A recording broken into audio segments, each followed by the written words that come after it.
بسم اللہ الرحمن الرحیم۔ المعلقۃ الثالثہ لزہیر بن ابی سلمہ۔ تیسرا معلقہ زہیر بن ابی سلمہ کا ہے۔ یہ جو معلقہ ہے یہ زہیر بن ابی سلمہ نے حرم بن سنان اور حارث بن عوف کی تعریف میں یہ معلقہ تیار کیا۔ اس معلقے کا پس منظر یہ ہے کہ دور جاہلیت میں زہیر بن ابی سلمہ کے زمانے میں دو گھوڑوں کے درمیان مقابلہ آرائی ہوئی تھی۔ ایک گھوڑے کا نام داہس تھا، ایک کا نام غبرہ تھا۔ مقابلے میں کیا ہوا، داہس گھوڑا آگے نکل گیا لیکن راستے میں ٹھوکر کھا کر کے گر گیا، اور غبرہ جو گھوڑا تھا وہ آگے بڑھ گیا۔ جب غبرہ گھوڑا آگے بڑھ گیا تو تفتیش ہوئی کہ آخر یہ گھوڑا کیسے آگے نکلا اور داہس گھوڑا جو آگے نکلا تھا وہ پیچھے کیوں رہ گیا۔ تو تفتیش کے بعد یہ بات سامنے آئی کہ جو داہس گھوڑا تھا اس کو کسی چیز سے، اس کے راستے میں کوئی چیز رکھ دی گئی جس سے وہ گھوڑا ٹکرا کر کے گر گیا، لہٰذا ایک سازش کے تحت جو ہے داہس کو ہرایا گیا، ورنہ داہس ہی کامیاب ہوتا۔ اور غبرہ گھوڑا چونکہ آگے نکل چکا تھا تو لوگ کہتے تھے کہ اسی کو جو ہے انعام دیا جائے۔ اسی بات میں لڑائی ہوئی، اور لڑائی ہوتے ہوتے خون ریزی کا سلسلہ شروع ہو گیا، اور 40 سال تک یہ لڑائی چلتی رہی۔ 40 سال کی لڑائی کے بعد جو ہے عرب کے دو سردار تھے، ایک کا نام حرم بن سنان تھا، ایک کا نام حارث بن عوف تھا۔ ان لوگوں نے مصالحت کی کوشش کی۔ مصالحت اس طور پہ کی کہ ان لوگوں نے اپنی جانب سے 3000 اونٹوں کو بطور دیت پیش کیا، ان تمام لوگوں کے نام جو جنگ میں مارے گئے تھے، اور اس طریقے سے انہوں نے اس لڑائی کا خاتمہ کیا۔ تو زہیر بن ابی سلمہ نے انہی دو سرداروں کی تعریف میں یہ قصیدہ لکھا ہے۔ اس طریقے سے اس معلقے کا جو مقصد ہے، اس کا جو مضمون ہے، اس کا جو پس منظر ہے وہ بہت اہم ہے کہ یہ کسی عورت کی تعریف میں نہیں ہے یہ قصیدہ، بلکہ یہ قصیدہ جو ہے دو سرداروں کی تعریف میں ہے، اور وہ سردار بھی ایسے جنہوں نے جنگ بندی کے لیے کوشش کی، جنگ بھڑکانے کے لیے نہیں۔ لیکن دور جاہلیت کا کوئی بھی قصیدہ ہو، ہر قصیدے کے اندر مقدمہ تعلیلیہ ہوتا ہے۔ مقدمہ تعلیلیہ کا مطلب یہ ہے کہ شاعر سب سے پہلے یہ بیان کرتا ہے کہ میں اپنے محبوبہ کے گھر کے پاس یا اس کے گھر کے کھنڈرات کے پاس گیا، اور وہاں دیکھنے کے بعد میں نے اپنے محبوبہ کو یاد کیا، اس دور کو یاد کیا۔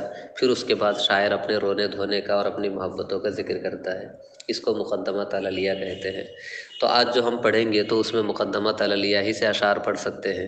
شاعر نے کہا ہے: امن اوفا دمنۃ لم تکلمی بحومانۃ الدراج فالمتسلمی۔ امن اوفا، یہاں پہ جو حمزہ دیکھ رہے ہیں یہ حمزہ استفہام کے لیے ہے اور تعجب کے لیے ہے، یعنی کیا ایسا ہو گیا، اس پہ تعجب کر رہا ہے شاعر۔ من اوفا، اوفا جو ہے یہ شاعر کی محبوبہ کا نام ہے یا شاعر کی بیوی کا نام ہے۔ دمنتن کہتے ہیں گھر کے جو باقی ماندہ اثرات ہوتے ہیں، کھنڈرات ہوتے ہیں، ان کو دمنتن کہتے ہیں، اس کی جمع دمن ہے۔ اور لم تکلمی کا معنی ہوتا ہے بات نہیں کی، خاموش رہا۔ حومانہ کا معنی ہوتا ہے الارض الغلیظہ المنقادہ، کہ ایسی سخت زمین جو کہ ہموار بھی ہو، اس کو کیا کہتے ہیں، ہم حومانہ کہتے ہیں، اس کی جمع حوامین آتی ہے۔ دراج اور متسلم دو جگہوں کے نام ہیں۔ تو شعر کا ترجمہ ہوگا: امن اوفا دمنۃ لم تکلمی بحومانۃ الدراج، مقام دراج اور مقام متسلم کی سخت زمین میں، بحومانۃ الدراج، مقام دراج و متسلم کی سخت زمین میں، دمنۃ لم تکلمی، خاموش کھنڈرات، من اوفا، کیا یہ اوفا کے گھر کے ہیں؟ اس مقام پہ، مقام دراج و متسلم کے جو خاموش نشانات دیکھ رہا ہوں، بے زبان نشانات دیکھ رہا ہوں، یہ نشانات کس چیز کے ہیں؟ امن اوفا، کیا میرے محبوبہ اوفا کے گھر کے نشانات ہیں؟ کل تک تو وہ یہاں رہا کرتی تھی تو پورا گھر آباد تھا، آج وہ چلی گئی تو کس قدر ویرانہ ہو گیا، اور افسوس کی بات کہ میں پہچان بھی نہیں پا رہا ہوں، تو اس پر مجھے تعجب ہے کہ کس طریقے سے گھر ویران ہو گئے۔ پھر کہا: ودار لہا بالرقمتین کانہا مراجع وشم فی نواشر معصم۔ تو جب ایک گھر کے پاس کھڑا ہوا شاعر تو اسے اس کا ایک دوسرا گھر بھی یاد آ گیا، اس دوسرے گھر کے بارے میں کہا: ودار لہا، اس کا ایک اور گھر بھی ہے، کس کا؟ میری محبوبہ اوفا کا۔ تو ضمیر اوفا کی جانب راجع ہے۔ بالرقمتین، رقمتین جو ہے ایک جگہ کا نام ہے، دو وادیاں کہیں تھی تو وہاں پہ۔ تو رقمتین کا معنی نیچے لکھا ہے کہ روضتانی بناحیت سمان، کہ سمان کوئی علاقہ ہے، اس کے قریب دو باغات تھے، تو ان کو رحمتین کہا جاتا ہے۔ اگر یہ کسی ایک جگہ کا نام ہے تو تب تو ظاہر سی بات ہے کہ رحمتین میں یہ گھر موجود ہے، اور اگر یہ دو جگہوں کے نام ہیں کہ دو الگ الگ وادیاں ہیں تو ایسی صورت میں با کا معنی ہوگا درمیان ہو جائے گا، اس لیے کہ ایک گھر دو جگہ تو نہیں ہو سکتا ہے۔ تو دو وادیوں کے درمیان اس کا ایک گھر ہے، یا پھر یہ کہ رحمتین میں اس کا گھر ہے، رحمتین کسی جگہ کا نام ہو تو اس کا ایک اور گھر ہے رحمتین کے درمیان، دو وادیوں کے درمیان۔ کأنہا مراجع وشمن، اور وہ گھر ایسے محسوس ہوتا ہے کہ گویا کے گودنے کے تازہ کیے ہوئے نشانات ہے فی نواشر معصمی، کلائی کی رگوں میں۔ کأنہا مراجع، مراجع جو ہے یہ مرجو کی جمع ہے، مرجو اس میں مفعول ہے رجع سے، رجع کا معنی ہوتا ہے اعادہ وجددہ، کسی کو لوٹانا دہرا دینا، تو مرجو کا معنی ہوتا ہے لوٹایا ہوا، تازہ کیا ہوا، ٹھیک۔ وشم کا معنی ہوتا ہے گودنے کے نشانات، جانتے ہیں پہلے ایسا ہوتا تھا کہ سوئی سے جو ہے آہستہ آہستہ ہاتھ میں نشان بناتے تھے چبا کر کے، ابھی بھی کرتے ہیں، پھر اس کے بعد اس میں جو ہے کاجل ہے، سرما ہے وغیرہ ڈال دیتے ہیں تو وہ خوبصورت لگتا ہے۔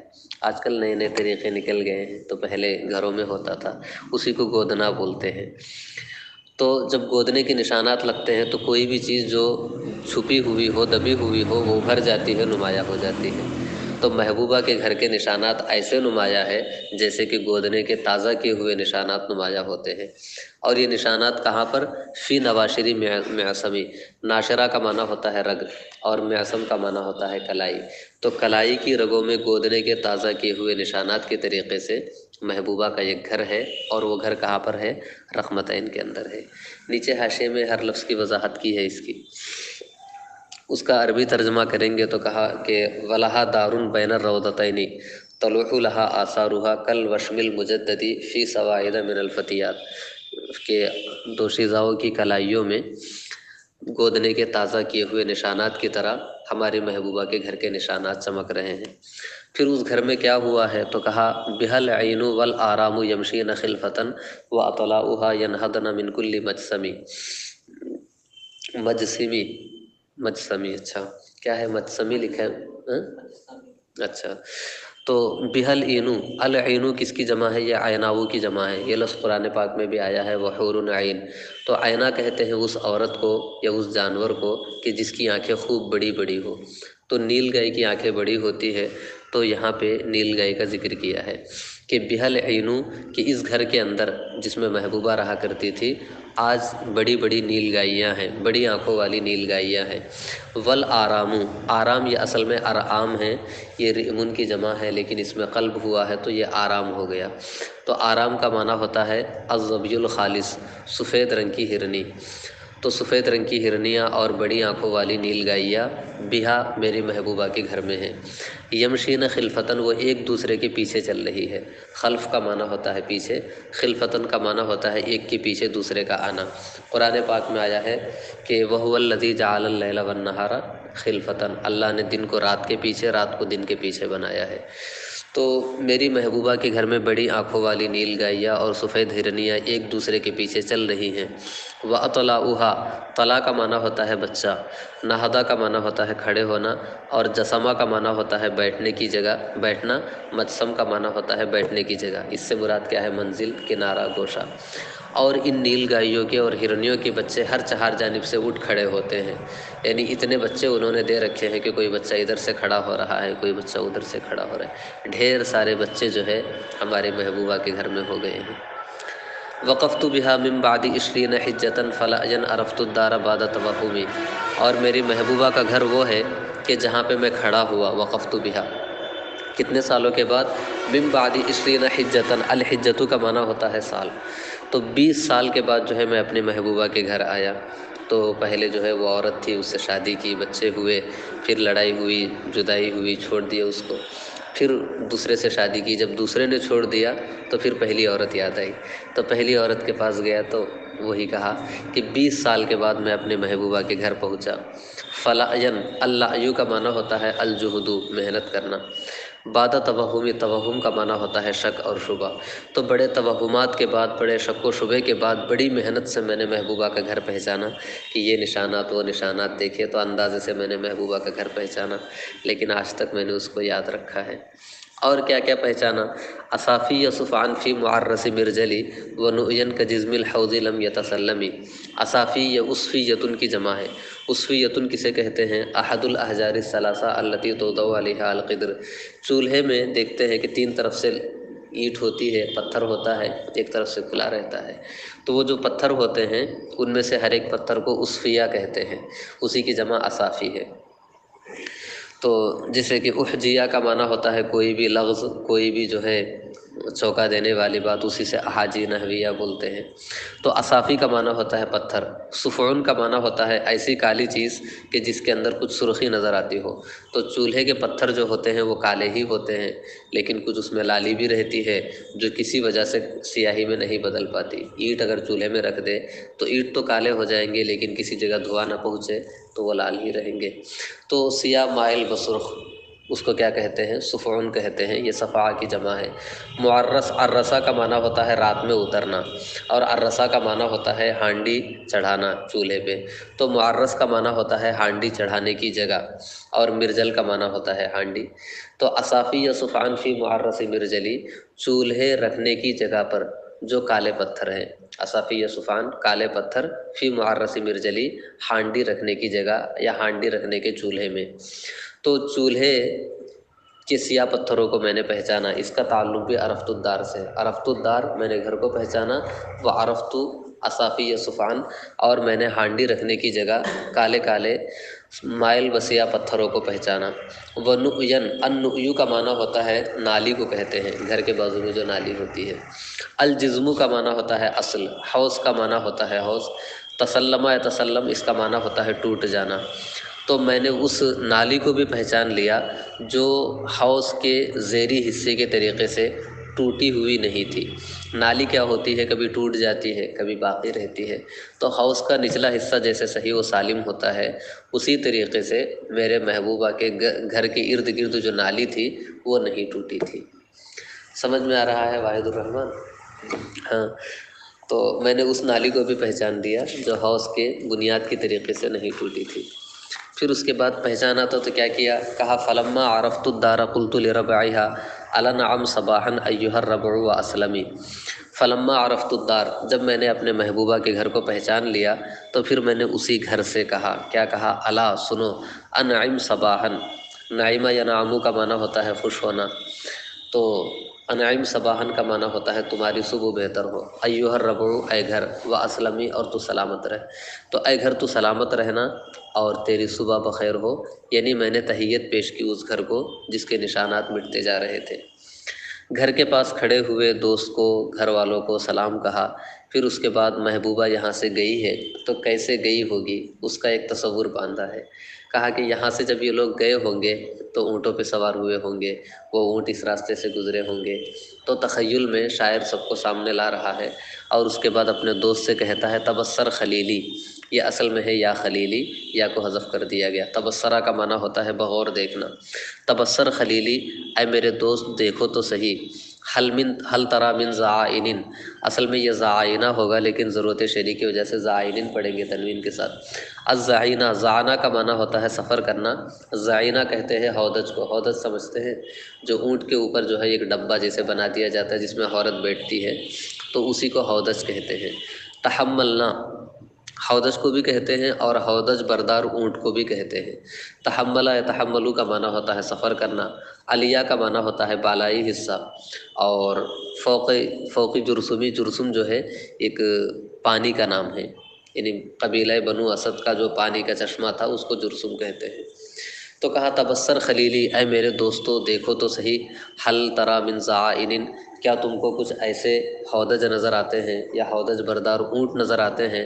تحملنا بالالیائی من فوق جرثمی، جو بنو اسد کے پانی کے چشمے جرثم کے اوپر سے چلے گئے ہیں، جو بنو اسد کے پانی کے چشمے جرثم کے اوپر بالائی راستے سے گزرے ہیں، یعنی گویا کہ نیچے تالاب تھا، وہاں پہ بنو اسد کا پانی تھا، اس کے اوپر ایک راستہ تھا، تو کوئی بھی جائے گا تو اسی پانی کے راستے سے ہو کر کے جائے گا۔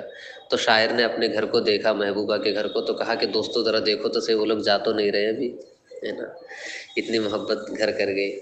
اس کے بعد انہوں نے کہا، شاعر نے کہا، جب یہ لوگ گئے ہوں گے تو کیسے گئے ہوں گے؟ تو وہاں ایک پہاڑ تھا، اس کا نام ہے قنان۔ تو جعلنا القنان عن یمین وحزنہ، حزن کا معنی ہوتا ہے سخت زمین۔ تو ان لوگوں نے قنان پہاڑ کو دائیں کر لیا اور اس کی سخت زمین کو دائیں چھوڑا۔ یعنی یہ کہ دائیں کا مطلب یہ ہوا کہ یہ لوگ ایسے گئے ہوں گے تو پہاڑ ادھر آیا ہوگا، ہے نا۔ تو ان لوگوں نے قنان پہاڑ کو اپنے دائیں جانب چھوڑا، وحزنہ، اور اس کی سنگلاخ زمین کو اپنے دائیں جانب چھوڑا۔ وکم بالقنان من محل و محرمی، اور قنان پہاڑ تو اتنا بڑا پہاڑ ہے کہ اس میں کتنے ایسے لوگ ہیں جن کا خون حلال ہوتا ہے، کتنے ایسے لوگ جاتے ہیں جن کا خون حرام ہوتا ہے۔ وکم بالقنان یعنی یہ کہ بہت بڑا پہاڑ ہے، دوست بھی آ کر یہاں پناہ لیتے ہیں، دشمن بھی آ کر یہاں پناہ لیتے ہیں۔ ایسے بڑے پہاڑ کے پاس سے یہ عورتیں بغیر کسی خوف و خطر کے گزر گئی ہیں۔ یا پھر احلہ کا معنی ہوتا ہے اشہر حرم، یعنی حرمت والے مہینے میں داخل ہونا، اور نہیں، احرمہ کا معنی حرمت والے مہینے میں داخل ہونا، احلہ کا معنی ہوتا ہے حرمت والے مہینے سے باہر نکلنا۔ تو قنان پہاڑ وہ ہے کہ جس میں اشہر حرم میں بھی لوگ جاتے ہیں اور اشہر حرم کے علاوہ میں بھی لوگ جاتے ہیں، یعنی یہ وہ پہاڑ ہے جہاں پہ ہمیشہ لوگوں کا آنا جانا لگا رہتا ہے۔ اس پہاڑ کو اس نے دائیں چھوڑا اور وہ آگے نکل گئی۔ کیا اچھا کیا ہے؟ لیکن اشعار سبھی ہے، اوپر نیچے ہوئے، ترتیب کچھ بدلی ہوگی کہ کون سا شعر ہے؟ جعلنا القنانہ آیا کہ نہیں؟ اس کے آگے چلیے میں یہی سے پڑھا رہا ہوں اسی کتاب سے۔ علونا بانماطن اطاقن وکلتن، یہ دکھ رہا ہے۔ ورادن حواشیہا مشاکہت الدمی۔ علونا، علا یعلو کا معنی ہوتا ہے بلند ہونا، جب اس کا صلہ با ہوگا تو یہ متعدی ہو جائے گا، بلند کرنا یعنی اوپر ڈالنا، رفع کے معنی میں۔ نمت کا معنی ہوتا ہے چادر، اسی کی جمع انماط ہے۔ عتیق کا معنی پرانا اور عمدہ، اسی کی جمع اطاق ہے۔ القلتو کا معنی الستر الرقیق، ہلکی چادر کو کہتے ہیں۔ ورادن یہ وردن کی جمع ہے، وردن معنی گلاب ہوتا ہے اور گلاب سرخ ہوتا ہے، تو اس اعتبار سے جو ہے یہ سرخ کے معنی میں ہے۔ حواشیہا، حاشیہ معنی کنارہ ہوتا ہے، تو حواشیہا ورادن کہ جس کے کنارے گلاب کے مانند سرخ تھے۔ مشاکہا اس کا معنی مشابہہ ہے، شاکہا بمعنی شابہہ، دم کا معنی خون۔ علونا بانماطن، جب یہ عورتیں گئی تو انہوں نے اپنے اونٹوں کے اوپر اور اپنے اونٹوں کے اوپر، اونٹنیوں کے اوپر کیا بچھایا؟ علونا بانماطن، انہوں نے چادریں بچھائی، اطاقن عمدہ چادریں، وکلتن اور ہلکی چادر بچھائی۔ ورادن حواشیہا جس کے کنارے سرخ تھے، گلاب کے مانند تھے، مشاکہت الدمی اور خون کے مشابہ تھے، یعنی خون کے مانند، گلاب کے پنکھڑیوں کے مانند، گلاب کے پتوں کے مانند ہلکی سی چادر، سرخ چادر، عمدہ چادروں کو انہوں نے اپنے اونٹوں کے اوپر بچھایا تھا۔ تو یہاں پہ دو چادروں کا ذکر ہے، ایک چادر وہ ہے جس کے اوپر یہ بیٹھی تھی، ایک چادر وہ ہے جو ہودج کے اوپر لگی ہوئی تھی۔ تو علونا بانماطن اطاقن، انہوں نے اونٹوں کے پشتوں پہ عمدہ چادریں بچھائی، وکلتن اور ایک ہلکی چادر بھی بچھائی، ورادن حواشیہا جن کے کنارے سرخ تھے اور خون کے مشابہ تھے۔ وورقن فی الصوبان یعلون متنہ علیہن دل الناعم المتناعم۔ ورقہ کا معنی ہوتا ہے کسی بھی جانور کے جو پچھلا حصہ ہوتا ہے اس کے اوپر بیٹھنا۔ الورگو کا معنی ہوتا ہے یہی جو سرین کا حصہ ہوتا ہے جس کے بل لوگ بیٹھتے ہیں۔ وورقن فی الصوبان، صوبان جو ہے ایک جگہ کا نام ہے۔ یعلون متنہ، علی یعلو کا معنی بلند ہونا اور متن کا معنی ہوتا ہے پشت، تو ضمیر کا مرجع جو ہے مرکب ہو جائے گا۔ وورقن فی الصوبان، یہ عورتیں وادی صوبان میں گزری، وادی صوبان میں داخل ہوئی۔